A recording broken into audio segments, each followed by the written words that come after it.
हरि ओम नमो भगवते वासुदेवाय। प्यारे भक्तों, हे गीता अनुरागियों, आज की कथा एक बहुत ही मार्मिक, हृदयस्पर्शी और आज के युग के हिसाब से बहुत ही महत्वपूर्ण विषय पर आधारित है। इस कथा की शुरुआत मैं एक किस्से के साथ करना चाहूँगा कि एक बार की बात है कि कुछ यात्री थे जो एक समूह के अंदर पैदल ही यात्रा कर रहे थे।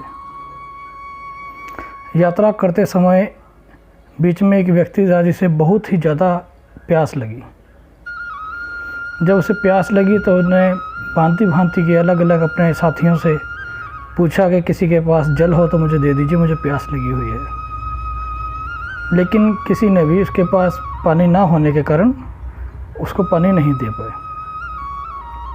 उन यात्रियों में एक यात्री ऐसा था जिसके पास गंगा जल था।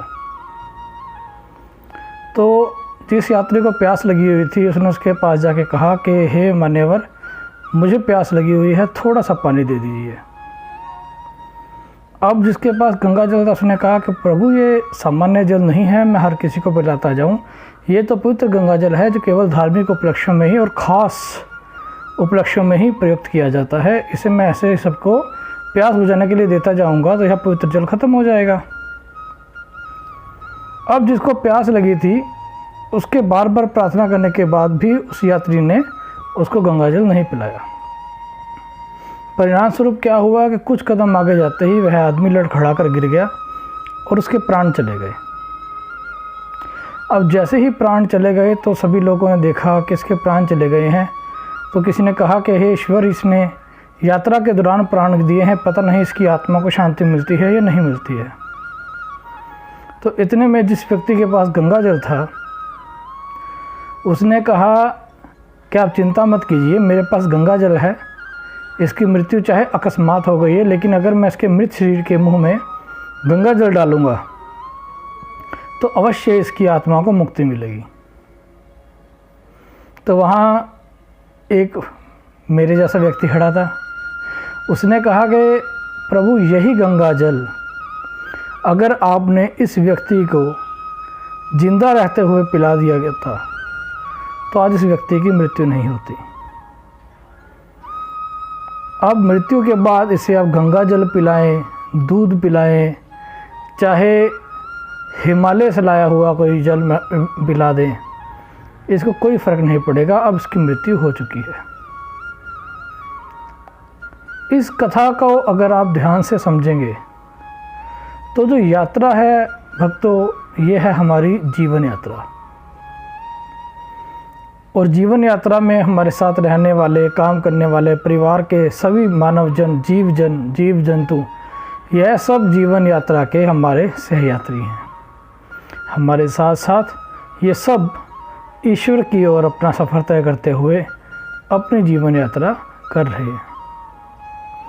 अब इस जीवन यात्रा के अंदर हमारे आसपास के लोगों को, मित्रों को, जीव जंतुओं को भांति भांति की आवश्यकताएं उत्पन्न होती हैं, जिसके लिए हम सब एक दूसरे पर निर्भर करते हैं। हम अपने दैनिक जीवन में भी आप खुद अंदाज़ा लगा सकते हैं कि हम कितने प्रकार के कार्यों के लिए अन्य मनुष्यों, जीव जंतुओं, वृक्षों, पेड़ पौधों इत्यादि के ऊपर निर्भर हैं। भोजन के लिए हम किसान के ऊपर निर्भर हैं। आवश्यकताएं पूरी करने के लिए हम वैज्ञानिकों के ऊपर निर्भर हैं। शिक्षा प्राप्त करने के लिए हम अपने गुरुजनों पर निर्भर हैं। स्वास्थ्य संबंधी आवश्यकताओं को पूर्ण करने के लिए हम चिकित्सालयों पर और चिकित्सकों पर निर्भर हैं।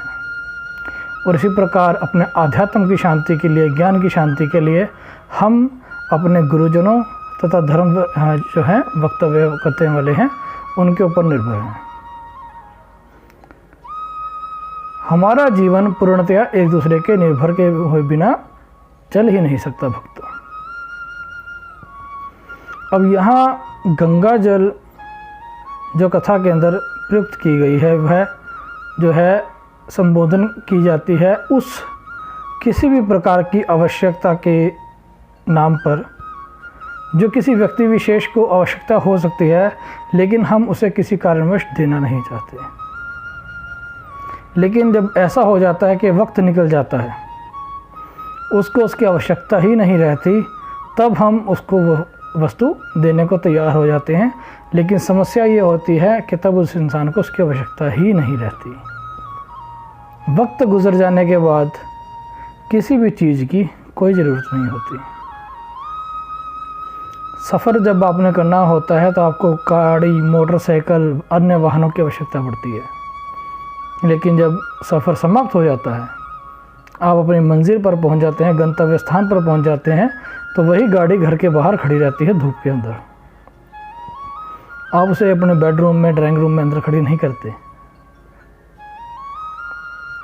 इसी प्रकार हर प्रकार की वस्तु का एक आवश्यकता का समय होता है। उस समय से पहले अथवा उसके पश्चात भी उसका कोई मूल्य नहीं होता।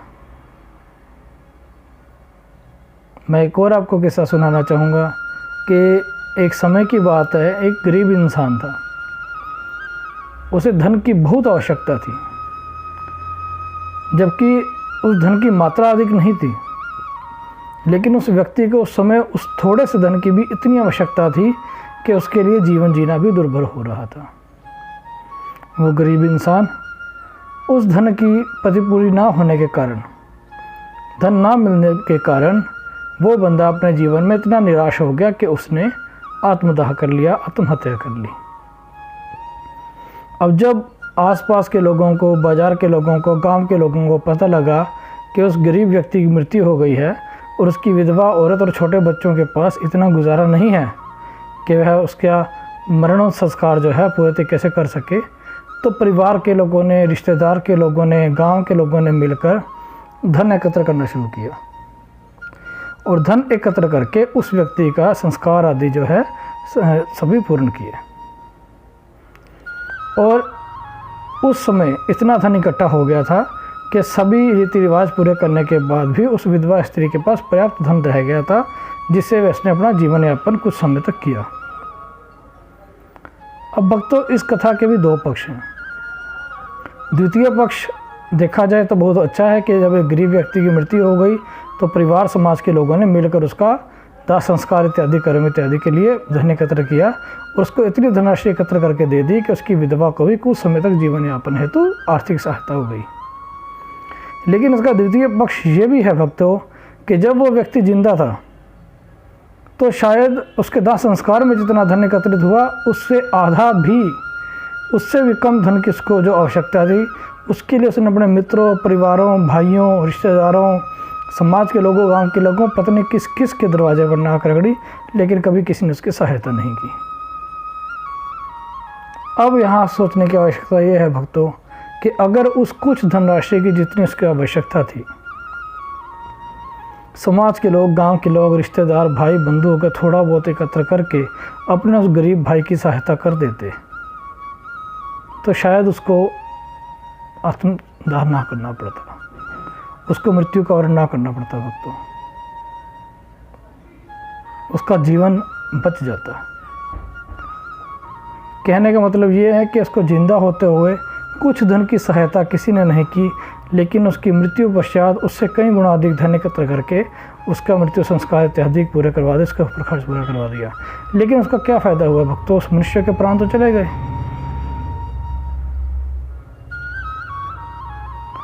भक्तों, मैं हमेशा कहता हूँ कि जिंदा इंसान को पानी पिलाइए, मरने के बाद गंगा जल पिलाने की आवश्यकता नहीं पड़ेगी। आपके आसपास, परिवार में, मित्रगण में कोई ऐसा इंसान है जो आपको दिख रहा है कि आजकल के जो विपरीत हालात चल रहे हैं, उस दौरान किसी को कुछ पैसे की आवश्यकता है, घर पे राशन की आवश्यकता है, थोड़े से हौसले की आवश्यकता है, तो गुरेज मत कीजिएगा। ये ना हो कि कल अभाव में वह व्यक्ति कोई गलत कदम उठा ले और उसके बाद आप जितना मर्जी कर लीजिए, वो कभी भी उसके प्राणों की क्षति को पूरा नहीं कर पाएगा। सहायता कीजिए अपने दोस्तों की, मित्रों की, आसपास रहने वाले किसी भी गरीब इंसान की अपनी क्षमता के अनुसार अवश्य कीजिएगा। बोलो राधे राधे। ओम नमो भगवते वासुदेवाय।